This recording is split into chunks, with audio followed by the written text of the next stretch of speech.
Here we go. Let's go outside and see who we can find. So, how lucky we are. Another beautiful community of wild plants. This is our stinging nettle. And you know, my friends, I love to get stung by the stinging nettle because this reminds me when I was a kid and how incredibly beautiful. And you know, there are many ways that we can use this as a food. One of the ways we used it as a medicine, we did what's called urtication, where we'd actually whip that on the places where we have pain. This would help to get circulation going. You can notice that in this community here, it's slowly going into flower. So I wouldn't be harvesting this plant unless it has no flowers on it. I can make beautiful teas. This is what we call a superfood. This is one of the first spring greens to arrive here on the coast, along with the salmonberry, the thimbleberry, the fireweed. And one of the ways that I love to eat it is to make beautiful soups with it. High mineral content.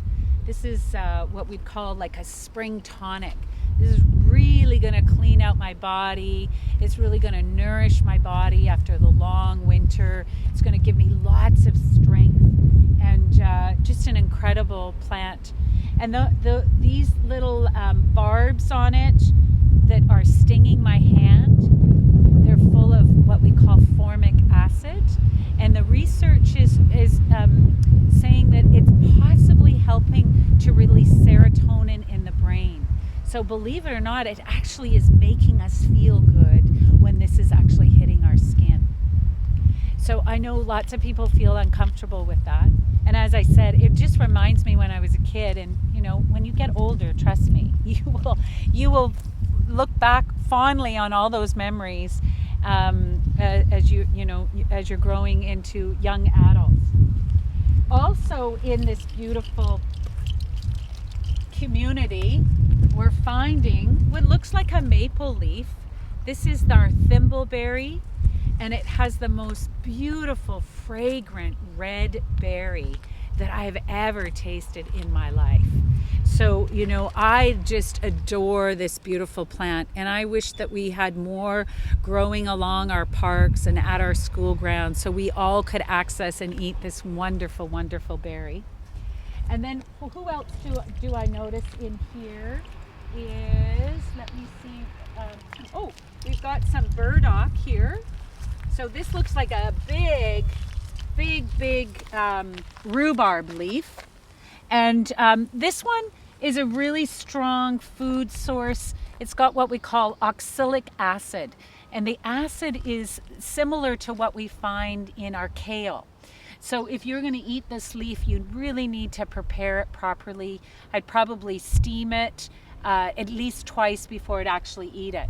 And this root, the burdock root, oh my goodness, my friends, it's unbelievably delicious, really high in iron. So we really want to get our mineral source in.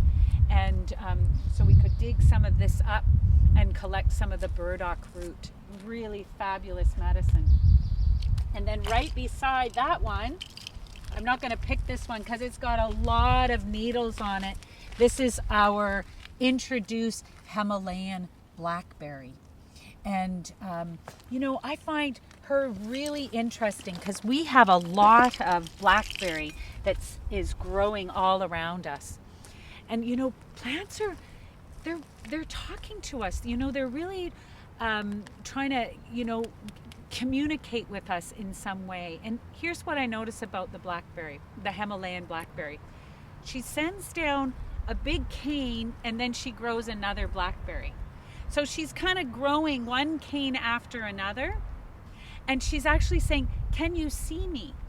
Can you notice me? Oh, you're not paying attention? I'm going to put down another cane.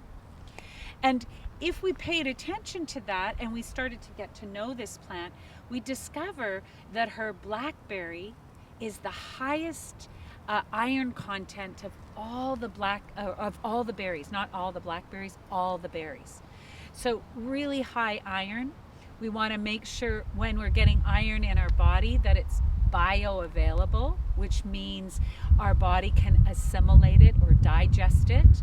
And you know, a lot of us suffer from conditions known as anemia, which means we have low iron in our blood, and it makes us really weak. You know, it doesn't give us enough energy.